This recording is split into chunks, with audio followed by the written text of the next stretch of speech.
আসসালামু আলাইকুম সম্মানিত ভিউয়ার্স, আশা করি আল্লাহর রহমতে সবাই ভালো আছেন, সুস্থ আছেন। আমাদের এই চ্যানেলের আরও একটি গুরুত্বপূর্ণ ভিডিওতে আপনাদের স্বাগতম। ভিউয়ার্স, আপনারা যারা সরকারি কর্মকর্তা কর্মচারী রয়েছেন এবং যারা বেতন বৃদ্ধির আশায় অধীর আগ্রহে অপেক্ষা করছেন, আপনাদের জন্য একটি বিশেষ সুখবর দিতে চলেছে আজকে। ভিউয়ার্স, ইতিমধ্যে আমরা একটি সূত্র থেকে সন্ধান পাচ্ছি যে আপনাদের নতুন বেতন স্কেলে সর্বনিম্ন বেতন হবে 30,000 টাকা এবং সেই অনুপাতেই কিন্তু কাজ চালিয়ে নিচ্ছে নতুন সরকার।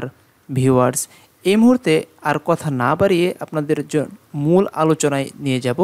ভিউয়ার্স, আপনি যদি এই চ্যানেলের একেবারে নতুন হয়ে থাকেন তাহলে অবশ্যই গুরুত্বপূর্ণ আপডেটগুলো পেতে চ্যানেলটি সাবস্ক্রাইব করে পাশে থাকা বেল আইকনটি অল করে রাখবেন। ভিউয়ার্স, চলুন দেখে আসি আপনাদের জন্য বিশেষ সুখবর দেয়া বার্তাটি। ভিউয়ার্স, আশা করি আপনারা দেখতে পাচ্ছেন কালের কণ্ঠ পত্রিকায় যে বার্তাটি ইতিমধ্যে প্রকাশিত হয়েছে, সেখানে বলা হচ্ছে নবম পে স্কেল বাস্তবায়ন সহ 6 দাবি সরকারি কর্মচারীদের। ভিউয়ার্স, এই শিরোনামে এখানে বলা হচ্ছে এরকম যে নবম জাতীয় পে স্কেল ঘোষণা প্রজাতন্ত্রের কর্মচারীদের বেতন ভাতা বৃদ্ধির লক্ষ্যে অর্থবছরের বাজেটে অর্থের সংস্থান রাখা এবং সর্বনিম্ন বেতন ভাতা 30,000 টাকা করা সহ 6 দফা দ্রুত বাস্তবায়নের দাবি জানিয়েছে বাংলাদেশ সরকারি কর্মচারী কল্যাণ ফেডারেশন। ভিউয়ার্স, এখানে সেই অনুপাতে দাবিগুলো হচ্ছে গ্যাস, বিদ্যুৎ ও পানির বিল ভাতা হিসেবে প্রদান করা, বিনা সুদে গৃহনির্মাণ ঋণ প্রদান, টাইম স্কেল সিলেকশন গ্রেড পুনর্বহাল, আউটসোর্সিং প্রথা বাতিল এবং সচিবালয়ের ন্যায় এক ও অভিন্ন নিয়োগ বিধি প্রণয়ন করতে হবে। ভিউয়ার্স, এখন আপনারা বলে থাকবেন এগুলো আগেও ছিল। ভিউয়ার্স, এখানে নতুন যে দাবিগুলো উল্লেখ করা হচ্ছে সেগুলো আপনারা বিস্তারিতভাবে পুরোটা ভিডিও দেখলেই কিন্তু আপনারা বুঝতে পারবেন।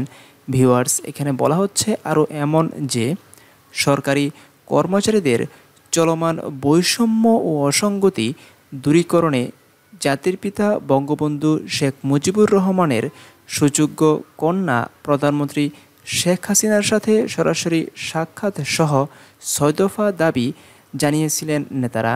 ভিউয়ার্স, সেই অনুপাতে বলা হচ্ছে এখানে সংবাদ সম্মেলনে লিখিত বক্তব্য পাঠ করেন সংগঠনের কেন্দ্রীয় নির্বাহী পরিষদের সাধারণ সম্পাদক।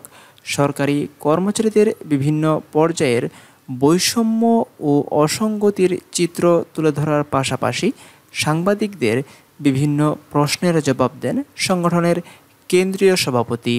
এছাড়া বক্তব্য রাখেন ঢাকা মহানগর নির্বাহী পরিষদের সাধারণ সম্পাদক। ভিউয়ার্স, সংবাদ সম্মেলনে উপস্থিত ছিলেন সংগঠনের কার্যকরী সভাপতি আনোয়ার হোসেন চৌধুরী, ঢাকা মহানগর নির্বাহী পরিষদের সভাপতি, কেন্দ্রীয় কমিটির সহসভাপতি, এছাড়াও প্রমুখ। ভিউয়ার্স, এখানে যে বার্তাটি দেওয়া হয়েছে আশা করি আপনারা বিস্তারিত বুঝতে পেরেছেন। ভিউয়ার্স, এছাড়াও আমরা দেখতে পাচ্ছি নবম পে স্কেল বাস্তবায়নে পে কমিশন গঠনের দাবি উঠেছে। ভিউয়ার্স, বৈষম্যহীন নবম পে স্কেল বাস্তবায়নের জন্য পে কমিশন গঠন করা ও পে স্কেল বাস্তবায়নের আগ পর্যন্ত অন্তর্বর্তীকালীন সময়ের জন্য 50% মহার্ঘ ভাতা প্রদান সহ বিভিন্ন দাবি দেওয়া এখানে উল্লেখ করা হয়েছে। ভিউয়ার্স, সেগুলো সংবাদ সম্মেলনের মাধ্যমে তারা উপস্থাপন করেন। ভিউয়ার্স, সেগুলো হচ্ছে 1 নম্বর, সচিবালয়ের 1995 সালের জারি করা প্রজ্ঞাপন অনুযায়ী সব অধিদপ্তর, পরিদপ্তর ও স্বায়ত্তশাসিত প্রতিষ্ঠানের প্রধান সহকারী, উচ্চমান সহকারী ও হিসাবরক্ষক এবং ষাটলিপিকার সম পদগুলোর পদবি ও গ্রেড পরিবর্তন করে যথাক্রমে প্রশাসনিক কর্মকর্তা বা ব্যক্তিগত কর্মকর্তা নামকরণ সহ 10ম গ্রেডে উন্নতিকরণ করতে হবে এবং এক ও অভিন্ন নিয়োগ বিধি প্রণয়ন করতে হবে।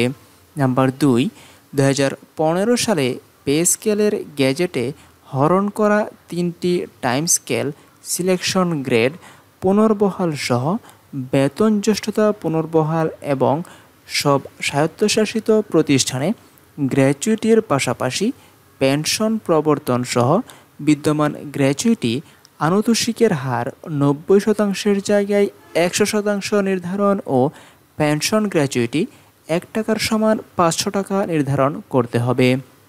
ভিউয়ার্স, নাম্বার ৩ বলা হচ্ছে সরকারি প্রাথমিক বিদ্যালয়ের প্রধান শিক্ষকদের আপিল বিভাগের রায় বাস্তবায়ন সহ সহকারী শিক্ষকদের বেতন নিয়োগ বিধি ২০১৯ এর ভিত্তিতে ১০ম গ্রেডে উন্নীতকরণ আউটসোর্সিং পদ্ধতি বাতিলপূর্বক ওই পদ্ধতিতে নিয়োগ করা ও উন্নয়ন খাতের কর্মচারীদের রাজস্ব খাতে স্থানান্তর করতে হবে।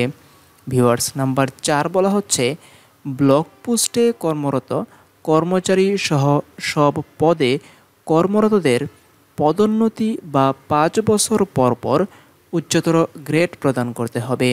অধস্তন আদালতের কর্মচারীদের বিচার বিভাগীয় কর্মচারী হিসেবে গণ্য করতে হবে।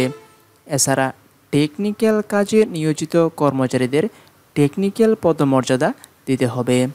নাম্বার ৫ বলা হচ্ছে বাজার মূল্যের লাগামহীন ঊর্ধ্বগতি ও জীবনযাত্রার ব্যয় বৃদ্ধি এবং মুদ্রাস্ফীতি বৃদ্ধির বিষয় বিবেচনা করে দেয় সব ভাতাদি পুনর্নির্ধারণ ১১ থেকে ২০ গ্রেডের কর্মচারীদের রেশন ব্যবস্থার পরিবর্তন করতে হবে। চাকরিতে প্রবেশের বয়সসীমা ৩৫ বছর ও অবসরের বয়সসীমা ৬২ বছর নির্ধারণ করতে হবে। উন্নয়ন প্রকল্প থেকে রাজস্ব খাতে স্থানান্তরিত পদের পদধীরদের প্রকল্পের চাকরিকাল গণনা করে টাইম স্কেল এবং সিলেকশন গ্রেড প্রদান করার অবকাশ নেই মর্মে গত ২০০৮ সালের ২৪ মার্চ অর্থ মন্ত্রণালয় থেকে জারি করা বৈষম্যমূলক আদেশ বাতিল করতে হবে। ভিউয়ার্স, সংবাদ সম্মেলনে আরও উপস্থিত ছিলেন মুখ্য সমন্বয়ক এবং সমন্বয়ক প্রমুখ। ভিউয়ার্স, এখানে মূল বক্তব্যের মাধ্যমে এই দাবিগুলো উল্লেখ করা হয়েছে। ভিউয়ার্স, আশা করি আপনারা বিস্তারিত বুঝতে পেরেছেন। ভিউয়ার্স, আপনাদের এই দাবিগুলোর বাইরেও নতুন করে যে দাবিগুলো উপস্থাপন করা হচ্ছে সেগুলো আমরা মনে করছি এখন আর নথিভুক্ত করবে না সরকার।